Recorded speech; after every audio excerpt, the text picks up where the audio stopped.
Question आज के lecture का हमारे का। The first and the second ionisation enthalpies and the electron gain enthalpies of few elements are given below. Elements की designation कर दी है 1 2 3 4 5 6 ऐसे करके, ठीक है क्लियर। जो फर्स्ट एलिमेंट है उसकी जो फर्स्ट आयोनाइजेशन एंथैल्पी है वो 520 है, जो सेकंड आयोनाइजेशन एंथैल्पी है वो 7300 है, ठीक है।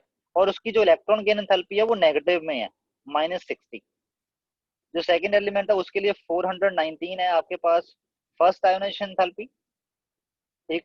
सेकंड आयोनाइजेशन एंथैल्पी की वैल्यू 3051 है और इलेक्ट्रॉन गेन एंथैल्पी की वैल्यू नेगेटिव में है -48, ओके। एंड ऐसे ही बाकियों के लिए दिया हुआ है। तो इन वैल्यूज को ऑब्जर्व करके, ये जो वैल्यूज दी हुई हैं, इन वैल्यूज के अकॉर्डिंग आपने ये सारे आंसर बताने हैं। Which of the above elements is likely to be, ये आपने सारे आंसर इसके अकॉर्डिंग देने हैं कि इनमें से कौन सा एलिमेंट है जो लीस्ट रिएक्टिव एलिमेंट है, इनमें से कौन सा एलिमेंट है जो मोस्ट रिएक्टिव मेटल है, इनमें से कौन सा एलिमेंट है जो मोस्ट रिएक्टिव नॉन मेटल है, इनमें से कौन सा मेटल है जो कौन सा एलिमेंट है जो लीस्ट रिएक्टिव नॉन मेटल है। अब इसका पता कैसे लगता है, ठीक है, वो भी इन वैल्यूज को देखने पे। ये बहुत इंपॉर्टेंट क्वेश्चन है, इसको ध्यान से, बिल्कुल ध्यान से सुनना तुम लोग। देखो अब ये तो अनडाउटेडली क्लियर है कि जो सेकंड आयोनाइजेशन थेरेपी की वैल्यू होती है, ठीक है, जैसे मैंने आपको बताया था, आयोनाइजेशन थेरेपी का मतलब क्या होता है कि एक्स में से आपने एक इलेक्ट्रॉन निकालना है, उसको कटायन बनाना है, तो आपको एनर्जी सप्लाई करनी पड़ेगी। इस प्रोसेस के दौरान कितनी एनर्जी लगेगी उसको बोलेंगे फर्स्ट आयोनाइजेशन थेरेपी। उसके बाद एक्स पॉजिटिव जब बन गया, उसमें से अगर एक और इलेक्ट्रॉन निकालेंगे उसको X+2 बनाना है, इस टाइम जो एनर्जी लगेगी that is called as the second ionisation enthalpy. और हम ये भी पढ़ते हैं कि सेकंड आयोनाइजेशन एंथैल्पी की वैल्यू फर्स्ट आयोनाइजेशन एंथैल्पी से ग्रेटर ही होनी है, क्योंकि कटायन में से इलेक्ट्रॉन निकालना ज्यादा मुश्किल है as comparison to neutral atom, ठीक है। ये तो बात क्लियर है, ठीक है, चलो मान लिया, ठीक है। और इसमें इन सभी में देख लेना आपने, सभी फर्स्ट की वैल्यू हमेशा छोटी है और सेकंड की वैल्यू बहुत हाई है। बहुत हाई चाहे ना हो बट हाई तो है ही है ना। आपको सेकंड आयोनाइजेशन एंथैल्पी हमेशा ग्रेटर मिलेगी फर्स्ट आयोनाइजेशन एंथैल्पी से, ठीक है। और इलेक्ट्रॉन गेन एंथैल्पी नेगेटिव आने का मतलब क्या है कि इलेक्ट्रॉन इजीली गेन होता है, ठीक है। और इलेक्ट्रॉन गेन एंथैल्पी पॉजिटिव आने का मतलब क्या होता है कि electron is not easily gain, easily gain, electron easily gain नहीं होगा, क्लियर। अब इन वैल्यू से आप क्या पता लगा सकते हो, देखो अगर मैं लिथियम की अगर मैं सोडियम की बात करूं, सोडियम एक इलेक्ट्रॉन तो बड़े आराम से निकालता है, क्योंकि एक इलेक्ट्रॉन निकालने के बाद उसने उसकी कॉन्फ़िगरेशन कैसे हो जाएगी, नियॉन जैसी। इसकी कॉन्फ़िगरेशन कैसी है, नियॉन कॉन्फ़िगरेशन है, ठीक है। बट दूसरा इलेक्ट्रॉन अगर सोडियम से निकालना हो ना, उसमें उसको +2 बनाना हो, तो उस टाइम बहुत ज्यादा हाई एनर्जी लगती है, क्योंकि एक तो वो कटायन की फॉर्म में आ गया, कटायन से इलेक्ट्रॉन निकालना वैसे ही मुश्किल, ठीक है। दूसरा उसकी कॉन्फ़िगरेशन भी नोबल गैस थी Na पॉजिटिव की फॉर्म में, तो जब ये कॉन्फ़िगरेशन नोबल गैस की थी Na पॉजिटिव की फॉर्म में, तो उसको Na पॉजिटिव से Na+2 बनाना और भी मुश्किल है, क्योंकि नोबल गैस कॉन्फ़िगरेशन को डिस्टर्ब करना बहुत ज्यादा मुश्किल होता है, ओके, क्योंकि इसमें कॉन्फ़िगरेशन फैक्टर भी ऐड हो गया। तो इसलिए ये तो पक्का है कि जो सेकंड की वैल्यू है वो फर्स्ट से ज्यादा ही आनी है। बट जब ऐसा केस हो जाए कि एक इलेक्ट्रॉन लूज करने के बाद, जैसे सोडियम में एक इलेक्ट्रॉन लूज करने के बाद नोबल गैस कॉन्फ़िगरेशन बन जाए, तब उसके केस में जो सेकंड की वैल्यू आती है, सेकंड आयोनाइजेशन एंथैल्पी की वैल्यू होती है, वो तो बहुत ज्यादा आती है। तो अगर फर्स्ट और सेकंड की आयोनाइजेशन एंथैल्पी में ज्यादा गैप है ना, तो वहां से क्या इंडिकेट हो रहा है कि वो आपके पास एल्कली मेटल है। तो जैसे अगर मैं बात करूं, अगर इन एलिमेंट्स की फर्स्ट और सेकंड को देखो, इनकी जो वैल्यूज में देखो, फर्स्ट और सेकंड आयोनाइजेशन एंथैल्पी की वैल्यूज में कितना ज्यादा गैप है, ठीक है। फर्स्ट वैल्यू कितनी है 419 और सेकंड में देखो 3051, कितना ज्यादा हाई है, 6 टाइम्स हो गया।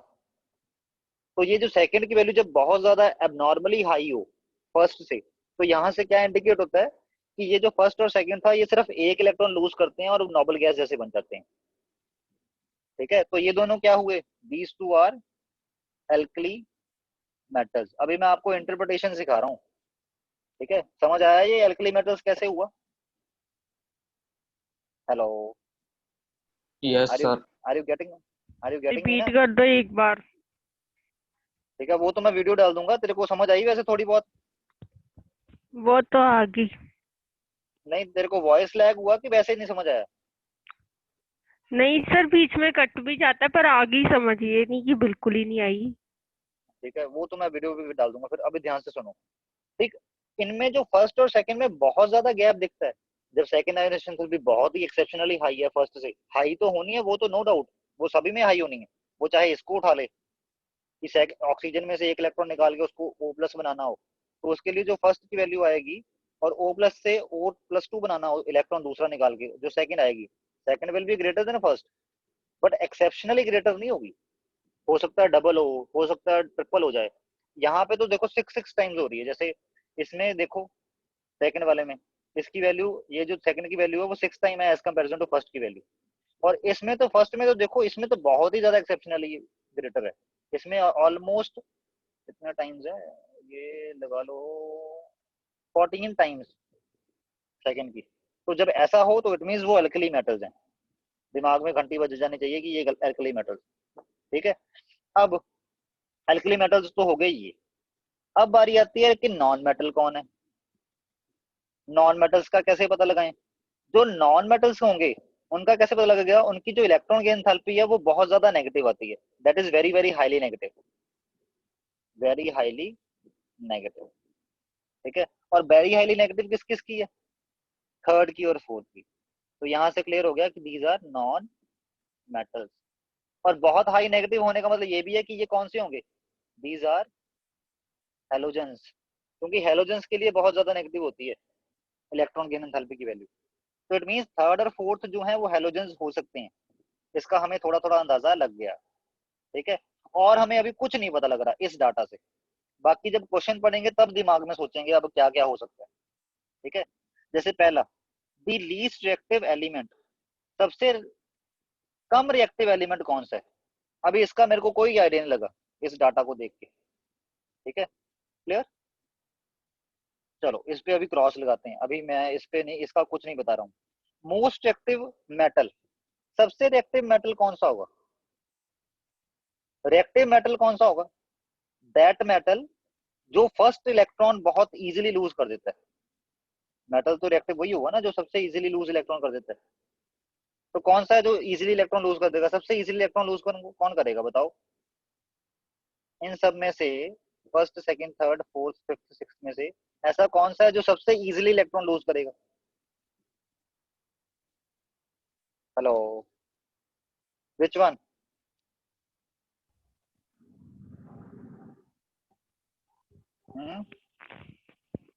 इजीली सबसे इलेक्ट्रॉन लूज कौन कर रहा है? चाहे एक ही लूज करे बट इजीली करे, कौन है? सेकंड। तो मोस्ट रिएक्टिव मेटल कौन सा हो गया? सेकंड हो गया ना, एल्कली में से ही होना था कोई ना कोई। ये तो हमें पर पता है कि सर मेटल्स में। उसकी सेकंड आयोनाइजेशन एंथैल्पी भी तो ज्यादा है। तो हमने तो फर्स्ट देखनी है ना, जब एक इलेक्ट्रॉन भी लूज कर दिया तब भी तो रिएक्ट हो गया ना, रिएक्ट होगा माना जाएगा वो। तो मेटल क्या करते हैं? इलेक्ट्रॉन लूज करते हैं। सबसे इजीली इलेक्ट्रॉन कौन लूज कर रहा है? चाहे एक ही कर रहा हो, सबसे इजीली इलेक्ट्रॉन कौन लूज करेगा? सेकंड वाला। वैसे भी हमें पता लग गया था कि फर्स्ट और सेकंड जो है वो अल्कली मेटल्स हैं। तो जब ये अल्कली मेटल्स हैं तो अल्कली मेटल्स में कोई आंसर आना है। फर्स्ट और सेकंड में से कौन ज्यादा बढ़िया अल्कली मेटल है? सेकंड वाला, क्योंकि ये इलेक्ट्रॉन सबसे इजीली लूज कर रहा है। तो मोस्ट रिएक्टिव मेटल कौन सा हो गया? सेकंड वाला। आई समझ? अब C part, most reactive non metal कौन सा है? नॉन मेटल सबसे रिएक्टिव कौन से होते हैं? हमें पता है हेलोजन। और हेलोजन का हमें किस किस पे शक है? कौन कौन सा नॉन, कौन कौन हेलोजन है? थर्ड और फोर्थ जो है ये दोनों हेलोजन है। ये हमें डाउटफुल, डाउटफुल क्या, हमें है पता है कि ये है। क्यों, कैसे पता है? क्योंकि इनकी इलेक्ट्रॉन की एंथैल्पी बहुत हाई है। ठीक है, और हाई में सबसे हाई किसकी है इलेक्ट्रॉन की एंथैल्पी? थर्ड की। तो मोस्ट एक्टिव नॉन मेटल कौन सा हुआ? थर्ड। मेटल्स के केस में इलेक्ट्रॉन की एंथैल्पी देखनी है। ठीक है, तो सेकंड और थर्ड हमने पता लगा लिए कि जो सेकंड है वो मोस्ट एक्टिव मेटल है, जो थर्ड है वो मोस्ट एक्टिव नॉन मेटल है। अब बात आती है डी की, लीस्ट रिएक्टिव नॉन मेटल। ऐसा नॉन मेटल जो सबसे लीस्ट रिएक्टिव हो non metal but least reactive हो। अभी इसका कोई आइडिया नहीं लग रहा मेरे को। ठीक है, सच में बोलूं तो इसका कोई आइडिया नहीं, अभी इसको भी क्रॉस कर देते हैं। ठीक है, अब ई को देखो, the metal which can form a stable binary halide of formula mx2। ऐसा आपके पास मेटल जो बहुत, जो ये वाला फॉर्मूला बना दे हेलाइड के साथ mx2। हेलाइड कौन क्या कौन होते हैं? हेलोजेंस। मतलब इससे क्या इंडिकेशन निकल के आती है कि m+2 बनाए। ऐसा कौन सा मेटल है जो बहुत इजीली +2 बना लेगा m+2? मतलब m से m+1 बन जाए पहले इजीली इलेक्ट्रॉन लूज करके, उसके बाद m+ से m+2 भी बन जाए इजीली इलेक्ट्रॉन लूज करके। मतलब दोनों इलेक्ट्रॉन बड़े इजी हों लूज करना उसके लिए। वो कौन है?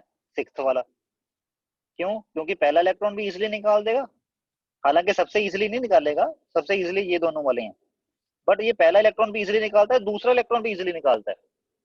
जिनकी दोनों, जिनकी फर्स्ट भी, जिसकी फर्स्ट भी लो हो, ऐसा मेटल जिसकी फर्स्ट आयोनाइजेशन एंथैल्पी भी लो हो और सेकंड भी लो हो, मतलब ज्यादा तो होगी फर्स्ट से, बट इतनी ज्यादा ना हो, ऑलमोस्ट डबल हो या 2.5 गुना हो, इतना का जायज है।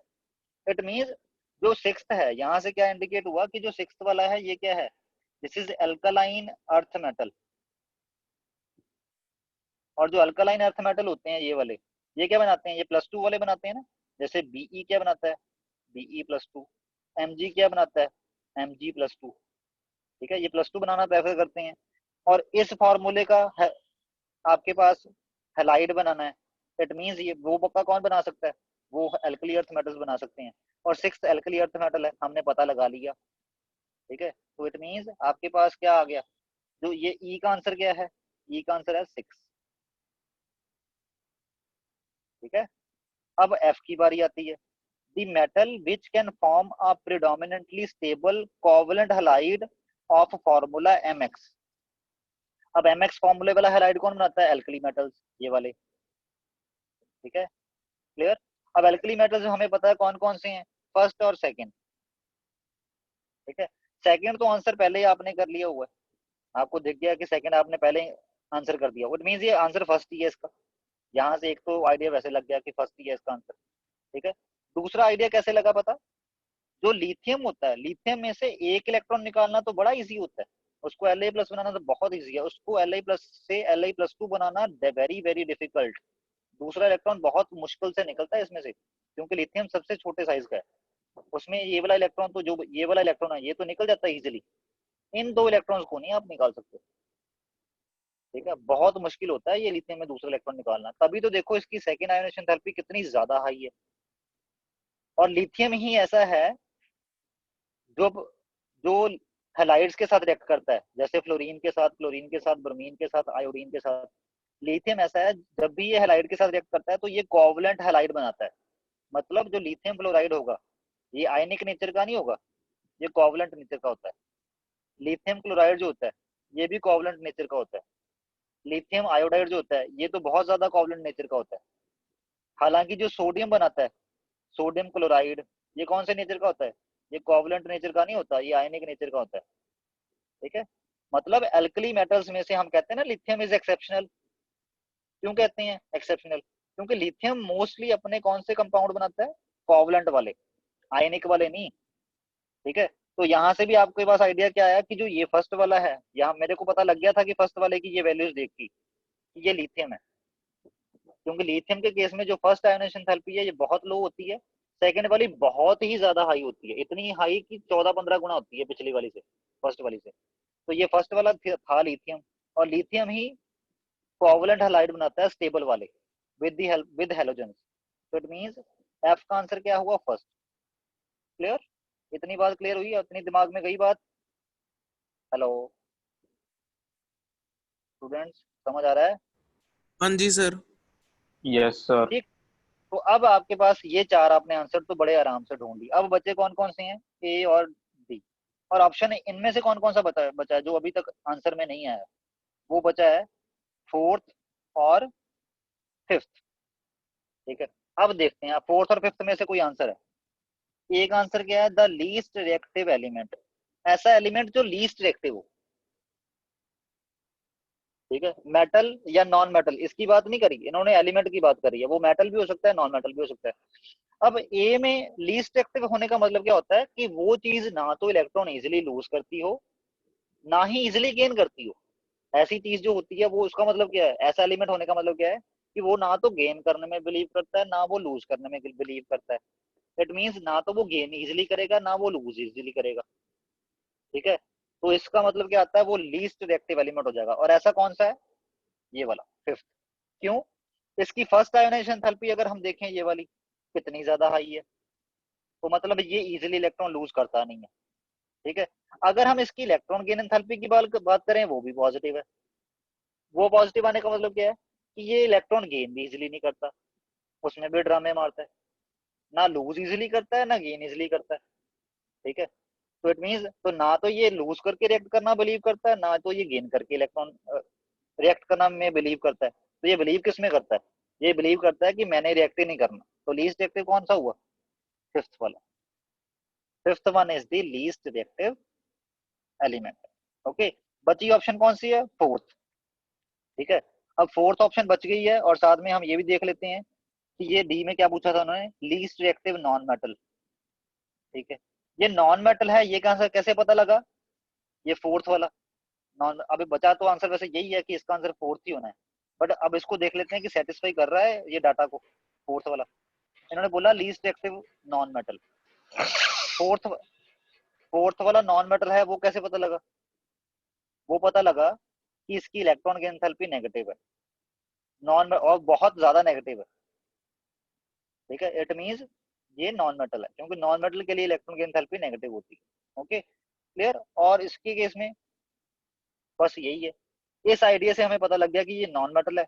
और लीस्ट रिएक्टिव क्यों है, लीस्ट रिएक्टिव होने का यही रीजन है कि, वैसे इसका कोई खास रीजन बना नहीं कि ये लीस्ट एक्टिव क्यों है, रिएक्टिव हो सकता है, बट आउट ऑफ दीज, इन सभी में से, ठीक है, इन सभी में से अगर देखा जाए, फर्स्ट मेटल है, ये भी मेटल है। ठीक है, थर्ड का कोई थर्ड नॉन मेटल है, आइडिया लग गया था हमें, ये भी नॉन मेटल है, इसका भी आइडिया लग गया था। फोर्थ जो है वो आपके पास एलिमेंट है नॉन रिएक्टिव, क्लियर। जो सिक्स है वो क्या है, वो भी मेटल है, ये भी हमें पता लग गया था। नॉन मेटल थे कौन से, थर्ड और फोर्थ तो दो नॉन मेटल थे। और नॉन मेटल में लीस्ट एक्टिव नॉन मेटल ढूंढना है, मोस्ट एक्टिव तो हमने ढूंढ लिया, तो यही बना लीस्ट एक्टिव नॉन मेटल। तो इसलिए फोर्थ वाले का डाटा जो है, ये जो डी का डाटा है वो कौन सेटिस्फाई करवा रहा है, फोर्थ वाला। तो दैट्स वाई इसकी ऑप्शन जो है, ये जो फोर्थ ऑप्शन है, ये किसका आंसर है, डी का। क्लियर, तो इसलिए सर ये क्वेश्चन मोस्ट बहुत इंपॉर्टेंट रिएक्टिव होता है। वाला -295 वाला नहीं होगा? -3 2 वाला होगा, क्यों सर? 3 to 8 वाला। क्योंकि नेगेटिव का मतलब क्या है, एनर्जी रिलीज होती है, जितनी ज्यादा एनर्जी रिलीज होती है इलेक्ट्रॉन गेन होने पे, इट मींस वो उतना ही अच्छा नॉन मेटल है, क्योंकि नॉन मेटल इलेक्ट्रॉन गेन करके रिएक्ट करते हैं। नेगेटिव साइन का मतलब यहाँ पे वो नहीं लेके जाना कि कम वैल्यू है, नेगेटिव का मतलब यहाँ पे ये डेजिग्नेट करने के लिए लगाते हैं नेगेटिव, कि एनर्जी रिलीज होनी है, कि एनर्जी डालनी है ड्यूरिंग रिएक्शन।